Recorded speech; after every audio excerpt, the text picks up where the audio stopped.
ওই কবরওয়ালার কবরের আযাব তুমি মাফ করে দাও। আওয়াজ দিয়ে বলেন না সুবহানাল্লাহ। রশিদ আহমদ গঙ্গি রহমাতুল্লাহি আলাইহি ডাক দিয়ে বলতেছেন, মালিক,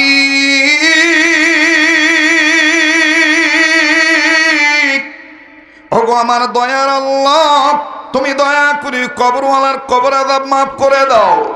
উপস্থিত হাজরানা মজলিসে যত উলামায়ে কেরাম ছিলেন সমস্ত উলামায়ে কেরাম ডাক দিয়ে বলতেছেন আল্লাহুম্মা আমিন। ওগো আল্লাহ তুমি আমিন তোমার দরবারে বলতেছি। আল্লাহ তুমি শায়েখের দোয়া কবুল করো। বাজানো এর কিছুক্ষণ পরই রশিদ আহমদ গঙ্গি রহমাতুল্লাহ আলাইহি দোয়া শেষ করলেন, নতুন করে আবার ওযু বানাইলেন। ওযু বানানোর পর রশিদ আহমদ গঙ্গি রহমাতুল্লাহ আলাইহি 2 রাকাত নামাজ আদায় করলেন। নামাজের পর এবার বাড়িওয়ালাকে ডাক দিয়ে বললেন, যাও তুমি বাজার করতে যাও। বাড়িওয়ালা সহ উপস্থিত আলেম উলামা সবাই ডাক দিয়ে বলতেছেন, হযরতজি ওযু করতে যাইয়া অর্ধেকে আপনি বন্ধ হয়ে গেলেন। ওযু আপনি করতে যাইয়া করে দিলেন ওযু করা বন্ধ। আমরার মনে লেগে গেল দ্বন্দ্ব, কোথায় কি হয়েছে মন্দ। আপনি যদি বলতেন খোলাসা হয়ে যেত আমরার মনের দ্বন্দ্ব। আওয়াজ দিয়া বলেন না সুবহানাল্লাহ। কষ্ট হইতেছে আপনাদের? বেজার হইতেছে? আমি তো শরীয়তপুরি নাকি নাকি বদুল্লা আইছে কেউ? হ্যাঁ কইতাম নি না দোয়া করে দিই? রমজান ভাই চলবো আর একটু চলবো। আমার এখান থেকে যেতে হবে ভুয়াপুর। ওখানে খবর নিছি, খালি যদি কইতে হুজুর বৃষ্টি হইতেছে হুজুর আইয়ের না হুজুর, তাইলে আমি নিয়ত করছিলাম আজকে আমি ফুল সময়টা দিতাম। কিন্তু হেরা কইতেছে হুজুর বৃষ্টি হোক আর যাই হোক আমরা আউন লাগবো। এই জন্য আমি আপনাদের কাছে ক্ষমা প্রার্থী। তবে বড় ভাইরা আছে আপনাদেরকে খাস আলোচনা শোনাবেন। আমি শুধু ওনারা যে কোরআন হাদিসের আলোচনা করবেন, কোরআনের আজমত কি, কোরআনের সম্মান কি, কোরআনের শান কি, কোরআনের ইজ্জত কি, কেন এই মাদ্রাসা করা হলো, এই বিষয়টা সামান্য সময় একটু তুলে ধরতেছি। কষ্ট হচ্ছে আপনাদের? যারা বলেন কষ্ট হচ্ছে আমাদের। আপনি রাজনীতি করবেন এই কোরআন লাগবে, আপনি যুদ্ধনীতি করবেন এই কোরআন লাগবে, আপনি ধর্ম পালন করবেন কর্মের মধ্যে কোরআন ঢুকাইতে হবে। যারা বলবে হুজুর মাদ্রাসা করেন আপত্তি নাই কিন্তু রাজনীতির কথা বলবেন চলবে না, তাদেরকে বলতে চাই রাজনীতি করতে গেলে অবশ্যই মুসলিম উম্মার কোরআন মানতে হবে। কোরআন ছাড়া রাজনীতি যারা করবে তারাই দুর্নীতি করবে, তারাই পেটনীতি করবে, তারাই জালিয়াতি করবে, তারাই শোষণ নীতিতে বাস্তবায়ন হবে। এজন্য আমার বন্ধুগণ, রাজনীতি করতে হলে আপনাকে করতে হবে কোরআন সুন্নাহ ভিত্তিক রাজনীতি। আর আগামীতে ভোট দেওয়ার সময় আসলে এখন থেকে পাক্কা নিয়ত করেন, এবারে ভোট দেব ভাই সেই মানুষের যে মানুষ পক্ষে থাকে আল কোরআনে। দেন সো কেডায় কথা কইছে না, যারা আওয়াজ কেডায় আওয়াজ দিছেন একটু দেখেন তো। এবারে ভোট দেব ভাই সেই মানুষের যে মানুষ পক্ষে থাকে আল কোরআনের। নারায়ে তাকবীর, নারায়ে তাকবীর। এবারে ভোট দেব ভাই সেই মানুষের যে মানুষ পক্ষে থাকে আল হাদিসে। ঠিক আছে কিনা? কোন দলের কথা কইছি? আমি মুসলমান হিসেবে এইটা আমার দাবি, ঠিক না?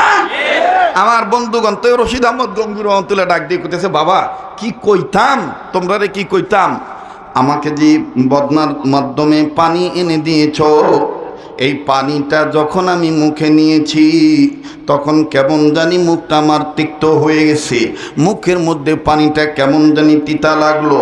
আর আমার মুরিদানরা, আমি আমার কাশফর দিকে চিন্তা করলাম, আমি আমার দিলের চোখ দিয়া তাকাইলাম, আল্লাহকে ডাক দিয়ে বললাম, আল্লাহ আপনি বলেন তো দেখি কি হয়েছে, আপনি আমাকে একটু বইলা দেন। আমার আল্লাহ আমাকে ডাক দিয়ে বলে দিল, রশিদ রে আমি তোমায় জানিয়ে দিতেছি, যেই মাটির বদনা দ্বারা তোমাকে পানি এনে দেওয়া হয়েছে, এই যেই মাটির বদনা যেই মাটি থেকে তৈরি করা হয়েছে, এই মাটি যে এলাকার ওই এলাকার মধ্যে একটা কবর আছে, ওই কবর মধ্যে সাংঘাতিক আযাব হইতেছে। ওই আযাবের দরুন অত্র এলাকার সমস্ত মাটি ভিতরে ভিতরে পুড়ে গেছে। আর পোড়া মাটি কিন্তু হয় লবণাক্ত লাগে, নাইলে তিতা লাগে।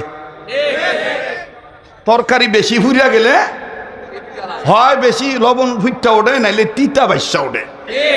কি আপনার দিক কথা কন না, বাস্তব না?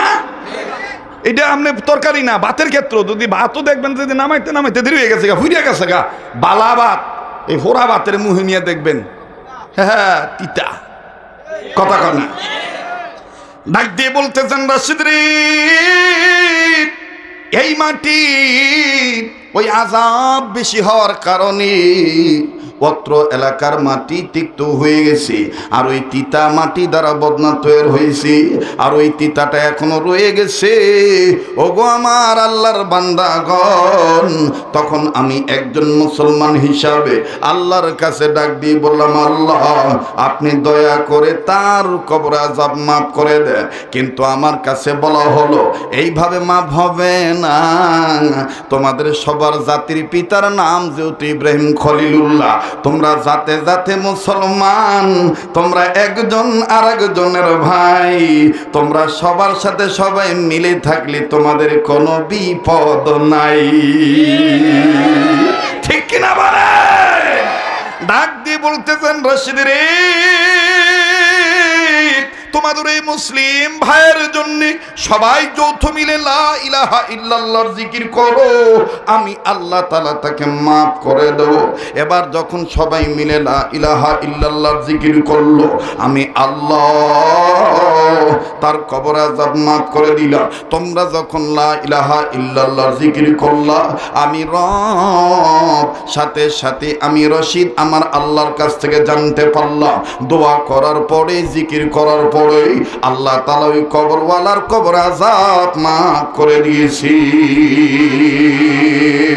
গোরস্থানের একটু মাটি বায়না করে রাখ রে, বায়না করে রাখ না, গোরস্থানের একটু মাটি বায়না করে রাখ রে, বায়না করে রাখ। কেউ সমস্যা হইতেছেন না?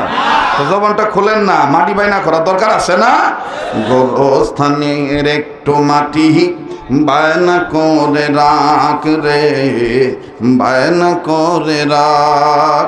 কখন জানি আসবে রে তোর, কখন জানি আসবে রে তোর দুনিয়া সারার ডাক রে। গোরস্থানের একটু মাটি বায়না করে রাখ রে, বায়না করে। মাটির খাঁচায় প্রাণের ময়না, চিরদিন তো আপন রয় না। ঠিক না? মাটির খাঁচায় প্রাণের ময়না, চিরদিন তো আপন রয় না। খাঁচা ভেঙে পালিয়ে যাবে, খাঁচা ভেঙে পালিয়ে যাবে, হইলে আল্লাহর ডাক রে। গোরস্থানের একটু মাটি বায়না করে রাখ রে, বায়না করে রাখ। বলেন, গোরস্থানের একটু মাটি বায়না করে রাখ রে, বায়না করে রাখ। নারে তাকবীর। তাহলে আবার বলেন, কোরআন ওয়ালাকে ইজ্জত করলে কোরআনের মাধ্যমে, কোরআনকে ইজ্জত করলে কোরআন ওয়ালার মাধ্যমে আমাদের দাম বাড়বে না কমবে? যাদের সিনে কোরআন আছে, যারা কোরআন শিখেছে, তাদেরকে ইজ্জত করলে আমাদের সমাজ উন্নত হবে না অবনতির দিকে যাবে? উন্নত করে দিবে কে? কিসের বরকতে? কোরআনের বরকতে। আজকে থেকে ওয়াদা করতে পারেন যে হুজুর জীবন ভর কোরআনকে ইজ্জত করবো, ইনশাআল্লাহ।